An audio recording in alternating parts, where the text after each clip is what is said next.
অসমত হিন্দু খাত্ৰে মে হে খাত্ৰে মে বুলি কৈ আজি অসমত খিলঞ্জীয়া ভূমিপুত্ৰসকলে নিজৰ স্থান নিজৰ মাটি ভূমি নিজৰ অধিকাৰ ৰাজনৈতিক অধিকাৰ হেৰাই গৈ আছে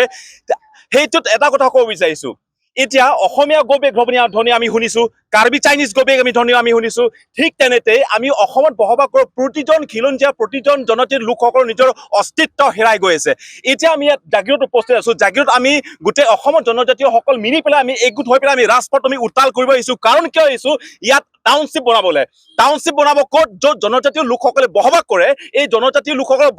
বসতি স্থান কৰা এই স্থানতে গোটেইখিনি উচ্ছেদ কৰি পেলাই তাৰ পৰা গোটেইখিনি ঘৰ ভাঙি মেলি গোটেইখিনি যিসকল 40-50 ইয়াৰ ভূমিপুত্ৰ যিসকলৰ তিৱাই অসম আন্দোলনত পদত্যাগ কৰিছে যিটো তিৱাসকলে যিটো কাৰ্বিসকলে অসম আন্দোলনৰ সৰ্বোচ্চ ত্যাগ কৰি পেলাই নিজৰ প্ৰাণ আহুতি দিছে এই প্ৰাণ আহুতি দিয়াৰ কাৰণে অসম আন্দোলন স্বীকৃতি পোৱাত অসম চুক্তি স্বাক্ষৰ কৰা হৈছে কিন্তু এই তিৱাসকলক আজি ইয়াৰ পৰা আঁতৰাই দিয়া ইয়াত গোটেইখিনি খেদি পেলাই ইয়াত গোটেইখিনি উচ্ছেদ কৰি পেলাই ইয়াত টাউনশ্বিপ বনাব সেইটো লজ্জিত কথা আৰু এই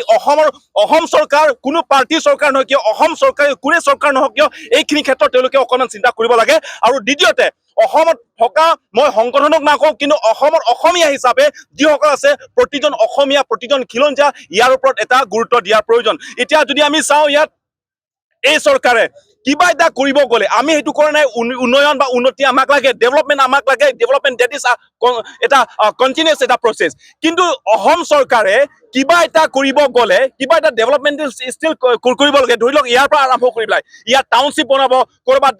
ক'ৰবাত এটা ডেভেলপমেণ্টেল কিবা স্কিম আনিব কিবা এটা অসম চৰকাৰে কৰিব গ'লে সদায় ট্ৰাইবেলসকলৰ মাটিটোৱে কিয় ল'ব বিচাৰে অসম চৰকাৰে কিবা এটা ডেভেলপমেণ্টেল উন্নয়নৰ ক্ষেত্ৰত কিবা এটা আগভাগ ল'ব যাওঁতে কিয় সদায় জনজাতীয় লোকসকলক উচ্ছেদ কৰি পেলাইহে কৰিব পাৰে যদি ইমানে যদি উচ্ছেদ কৰা সাহস আছে কাৰ্বি আংলঙত আহি পেলাই তাক উচ্ছেদ কৰক যদি ইমান যদি উচ্ছেদ কৰা সাহস আছে অসমত থকা ট্ৰাইবেল বেলেঞ্চ ব্লক মাটিবোৰ উচ্ছেদ কৰক কিন্তু সেইবোৰ এলোকৰ দম নাই তেওঁলোকে দম কৰে আছে সদায় জনজাতীয় লোকসকলৰ ওপৰত অত্যাচাৰ কৰা জনজাতীয় লোকসকলক দমন কৰা সেইটো মাত্ৰ এই চৰকাৰে তেওঁলোকে মাত্ৰ পাৰে সেইকাৰণে পীযুষ হাজৰিকা ডাঙৰীয়া তেওঁলোকক মই আহ্বান দিছো যে ট্ৰাইবেলসকলক এই সদায় আঙুলিয়াই দিয়া কাৰোবাক এৰেষ্ট কৰি দিয়া কাৰোবাক দমন কৰা কিন্তু এইটো এতিয়া নচলিব সেইটো আমি সহ্য নকৰো আৰু যেহেতু এই চৰকাৰে যদি সঁচাকৈ যদি জনজাতীয় লোকসকলৰ পক্ষত দিয়া চৰকাৰ তেনেহ'লে ইয়াত উচ্ছেদখিনি বন্ধ কৰক ইয়াত চাৰ্ভেটো বন্ধ কৰিলে আৰু লিখিতভাৱে ইয়াতে ট্ৰাইবেলসকল যিসকল ইয়াতে